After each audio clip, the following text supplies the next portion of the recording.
So, ayun mga kaibigan, ngayong araw, ito muna ang ating content. Magluluto tayo ng tinola.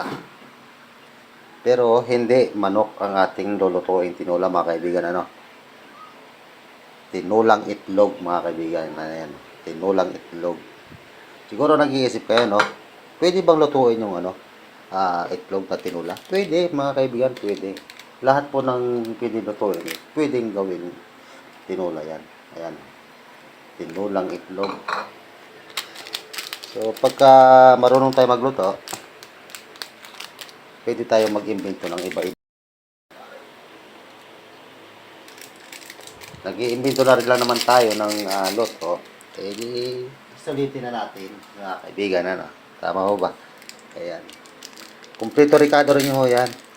Bawang, luya, sibuyas, may nor cubes din. Ayan, nor chicken, nor cubes. Para lalong sumarap.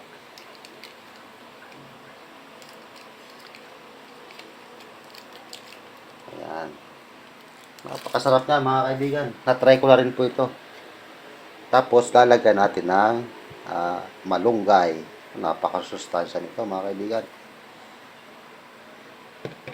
Pagkulo niyan ay ayos na.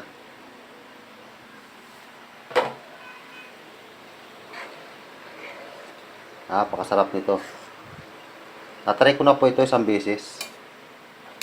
So bali ito po ay napanood ko na lang din. Kaya ayan ating ginaya. So nung sinubukan natin, masarap pala talaga.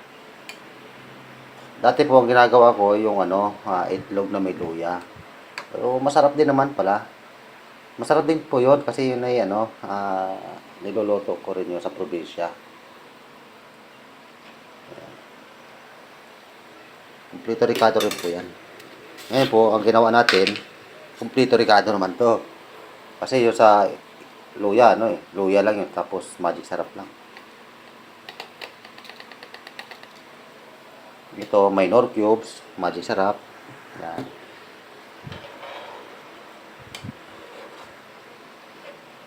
Masarap po ito mga kaibigan, masarap to. Try nyo mga kaibigan yung tinulang itlog. Masarap to mga kaibigan. Subukan nyo. At hindi kayo magsisisi.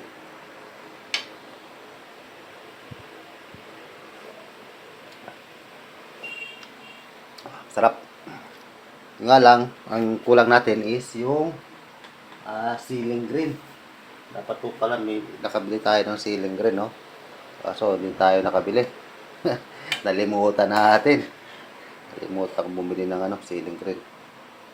So ayan, isang kulo pa. Pakuloy natin ulit mga kaibigan.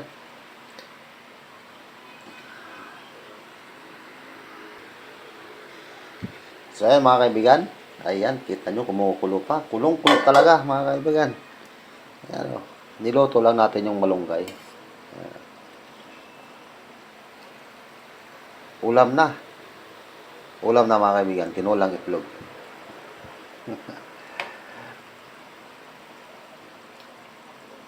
Kailangan practical tayo kasi wala na tayong budget. Budget tipid tayo ngayon mga kaibigan. Kailangan sulit. Kaya mga idol, luto na. Tinulang itlog. So ito muna ang ating content ngayon mga kaibigan. Dahil maulan. Saka agalan ako sa panggabi. Kaya natatamad akong lumabas. So ayan, nakaluto na tayo ng panghapunan na ulam. Masarap to. So ayun guys, hanggang dito na muna ang ating video. Sa mga kapanood po ng ating video mga kaibigan, please like and comment and subscribe na rin po. Maraming salamat po. At paki-follow na rin po yung ating Facebook page mga kaibigan. So maraming salamat mga kaibigan. Ayos. Napaka-sustansya ng ating ulam mga kaibigan. Masama pa pala ako dito Napaka-sustansya ng ating ulam ngayong hapunan. May malunggay. So ayun mga idol, hanggang dito na muna ang ating video. Maraming salamat po and God bless po sa inyo lahat.